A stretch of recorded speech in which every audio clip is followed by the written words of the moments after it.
Frustration with the Public Regulation Commission is certainly not new. For years, it's been beset by political infighting and criminal controversy, actually. Just this past legislative session, a constitutional amendment for 2020 passed with bipartisan support that asks voters to flip the PRC from an elected body to an appointed one. And Laura, you've represented utilities before the commission in the legislature. You know what's going on up there. But this week, something seems to have popped here. We've got the governor on the record, Speaker of the House on the record, the minority whips on the record. Everyone's on the record saying this situation's got to change. You know what I mean? I've never really seen anything like it. So regardless of the thing coming up in 2020, these folks want action now. Are we jumping the gun a little bit here, or is the situation warranted in your view? Well, so just for background, I'm one of those unicorns that actually represented environmental organizations as well as utilities at separate times, of course, before the commission. And so I've had sort of both sides of that often very contentious case kind of situation. And my view of it is that this particular commission and some of the people that are currently on it are really taking their role beyond, they're outside the scope of what their authority is. And this issue that the public is now hearing with legislators, the governor, several elected officials saying this has to stop, it's not new. They actually had this conversation throughout the last session. And it was all in the context of trying to get this Energy Transition Act passed. And in doing that, they encountered throughout the whole period involvement from the PRC commissioners in a way that was beyond the scope of their work. And so it's not really a new issue. What's really appalling is that now, at the time they were sort of putting in their 2 cents about what the legislation should look like, what it should or shouldn't do. The legislature has spoken. The PRC is a creature of the legislature. Their scope is very specific, and it's determined by the legislature and the governor in her role of signing a particular piece of legislation. And then the PRC comes along, and as commissioners are saying, no, we're not going to follow the law. So they're really beyond their scope, and I think that people are really appalled by their actions currently in a couple of recent cases. What's interesting, though, is when you look at all the comments, when people have started to comment on this issue, a lot of people are, oh my gosh, we can't have an appointed commission, this is crazy. A lot of states have appointed commissions, and what you end up seeing is that a lot of those commissions have much higher credentials. The individual commissioners have a lot more education, a lot more experience, better credentials, and you end up with a more thoughtful public utility commission than what we have here, where all they do is they just have to run by district, which means a very small proportion of people in a particular district elect them. And so I appreciate that point, but Harry, interestingly, one of the ideas here is to reduce the influence of money. Absolutely. Right, because we've got this situation where, as Laura mentioned, they're running for office in our system. If you have an interest in that outcome, you can buy in, so to speak. Does this fully remove that idea when you have appointed commissioners? Does industry have zero influence after that? It's a more indirect influence. Here you have, say, the regulated groups like PNM, for example, defending their interests, and you can't really fault them for that. That's their job, to defend their interests and defend the interests of shareholders. But in so doing, in picking up on Laura's point, given the way that the PRC is constituted, these are very localized elections, 5 PRC commissioners throughout the state.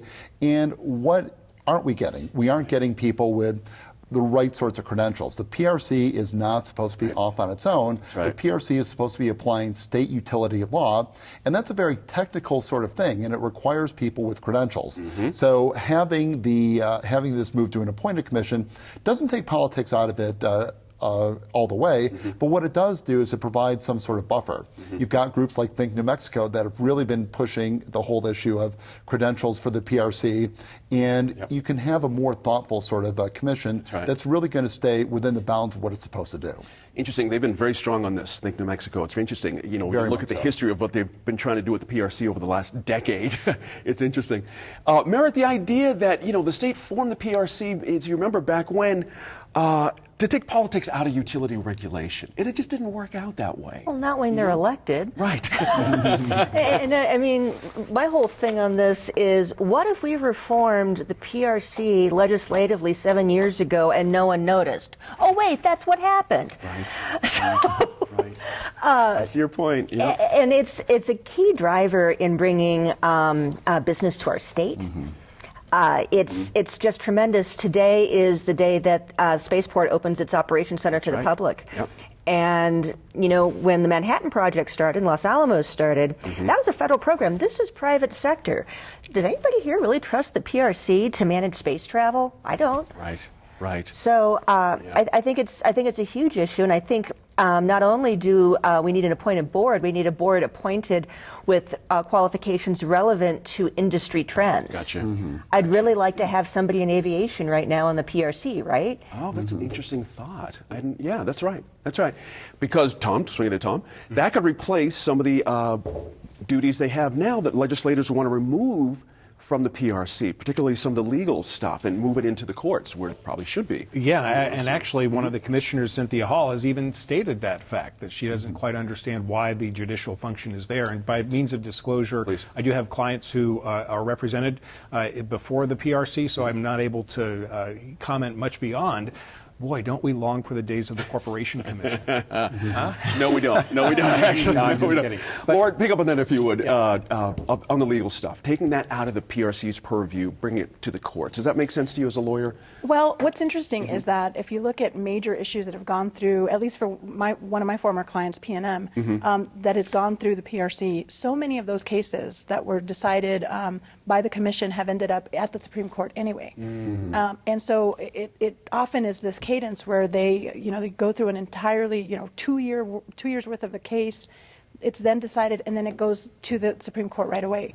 So obviously there's a problem there. If the Supreme Court is taking those cases and then is making a decision that actually gives it finality. So I think that there is something wrong with it, although the quasi-judicial function and what Cynthia Hall, who's also running for re-election, so I'm sure there's some of that going on there in terms of what where her comment is. The quasi-judicial function of the PRC is not unusual. A lot of utility commissions around the country, all of them have some form of quasi-judicial enforcement. And I think it's normal to have that. The problem is that this particular commission, if you look at the last few years, their decisions have not been consistent with what their role is and what the law is. Gotcha. And that's a real problem, I think. But does that count as well, Laura, but the Facebook thing? You know what I mean? That really seemed to push people, elected folk, over the edge a little bit. Do you know what I mean? Right. Yeah. Just the lack of coordination, and I think I actually though kind of see it as a positive tipping point, because I think one thing we've done in New Mexico is we've not held our government accountable. We let the government grow or shrink depending on who's in office, but we're not holding anybody accountable for results. And I think as economies are moving faster and we have these tremendous opportunities that we keep missing out on, we can't afford to have this same old anymore. We've got to find a way to apply New Mexico laws in an effective and relevant and rapid way for businesses coming into the state. Under a minute, it was pretty clear early on, Harry, that the table of suite of issues they had to deal with was just too much. It's too much. Pipeline regulation, why isn't that somewhere else? Do you know what I mean? It's just, have we learned a lesson here? Yeah, so regulators need to have expertise, which means they can't be doing too much. So to pick on Merritt's point about aviation, we need to have different sorts of regulatory expertise. The other thing to think about, just briefly on the San Juan issue, is it feels like the PRC wants to play a political role, but it's not playing a political role in the right way. So you have folks from the Navajo Nation raising issues. That's right. I'm glad you brought that in there, too. We're back in a moment with the state's cold shoulder to immigration and customs enforcement.